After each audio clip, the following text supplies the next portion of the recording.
On to Gordon. Right, thank you very much. Thanks very much to the morning staff for inviting me along as well.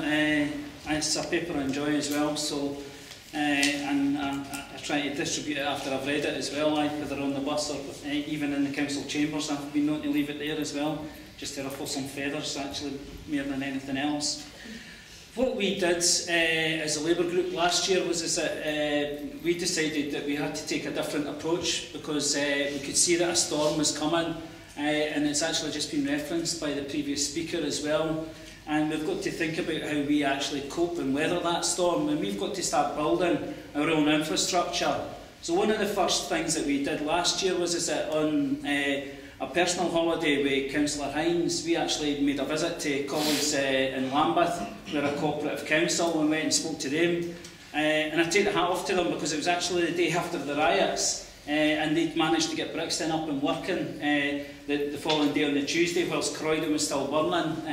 The Electric Avenue was still moving. They actually got the whole thing going, so they actually took time out from that work to make their community work again. Following some of the riots that they had there, I think was actually testimony to their commitment to public service. And it's kind of how do we restore confidence in public service. It's one of the themes that's actually been going through some of the workshop that I was in and some of the debate that we had this morning as well. So part of what we did was that we reported back to our Labour group from that visit to Lambeth and said, we think this is what we should be doing. We were in a process of drafting up our manifesto, and uniquely, for the first time, what we did was that we actually drafted a manifesto, then put it out to the public and asked them what they thought. That manifesto actually went through 2 draft rewrites, had over 1,000 public responses, and that was the manifesto that we stood for election for in May. And I think is one of the reasons that we actually came back as the largest group within the City of Edinburgh Council and brought us back from being part of the opposition in the previous 5 years under the Lib Dem SNP to back into power. So we've actually got the chance now to kind of implement some of the things that we want to try and do now. So within that, we've actually had a conference in the City Chambers in August there. We had Steve Reid, the leader of Lambeth, coming along to speak to us. We actually had the Scottish Government's person that's actually to promote co-ops within Scotland along to speak to us, Jim Mitchell I think it is. And we actually had council officers there, we had local businesses there, we had the third sector there, and we said, look, this is what we're looking to try and do. One of the first things that's going to happen with that is that there's a paper up at the Children and Families Committee this Tuesday, which actually looks at childcare co-ops, because we recognise that that's an issue for us. We hope to have at least a childcare co-op set up by the time that we finish office. In 5 years' time, we hope to have an energy co-op, which by the end of our term in office, what can that do for fuel poverty?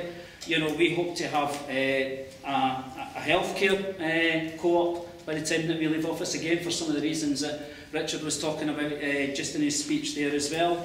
And then actually look at other ways that we can do that. The cooperative development unit that we will be setting up and should be in place next month will actually help facilitate some of that. It won't actually produce it. What it will do is actually help others to help themselves, because that's the only way that we're going to do some of the things that we would want to do. And there's evidence in Edinburgh that public ownership works. Is that we've got Lothian Buses, which is 100% owned by the local authority, with a 5% ownership with the partner local authorities within Edinburgh as well. And there's even rumours that some of you actually use your bus pass to come through to see what publicly owned transport looks like and runs like. And it's actually, it works really well. For our city, you can get a day saver ticket for £3.50, and that gets you round about the city all day. And I think the other reason that we need to start looking at co-ops, again with reference to the storm in the economy there, is that one of the banks that didn't need any help was the cooperative bank. They did not need or seek state help.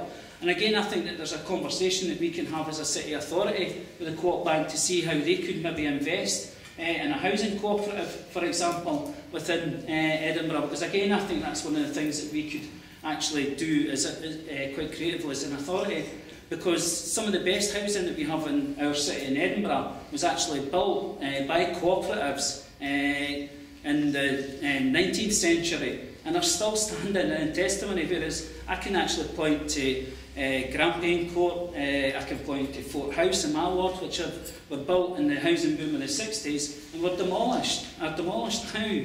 You know, so there's a chance for us to actually build things that will work, and I think that the cooperative model is one that we have to look at to weather the storm that's coming ahead. And I did have some statistics here on my iPad about some of the stuff that's actually affecting us in terms of the UK government with welfare reform. As I said, this is where the real storm, in my view, is going to come. I mean, it's bad enough that we get rate capped by the Scottish Government, you know, in terms of what we can do as an authority, but what's going to happen to the housing revenue account when we're actually going to get less money through in terms of housing benefit? What's going to happen to the people that are actually going to get their housing or their benefits direct? You know, for some people, they'll actually meet their addictive needs. Representing Leith, I know full well that I'm going to have constituents that will do that rather than actually do that. And I've got constituents who are actually given the choice between, you know, giving their bairn shoes that didn't leak through the winter or paying the rent, will choose the shoes, and I didn't blame them. I didn't blame them, because the real thing about the welfare and the state benefits is it's actually a hidden subsidy for low wages.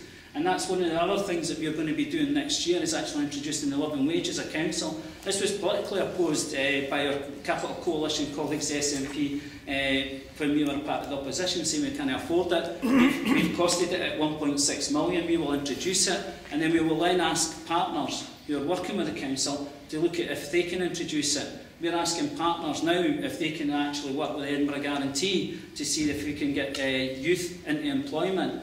And I think these are the ways that we start to build and weather the storm that's coming. And thank you very much.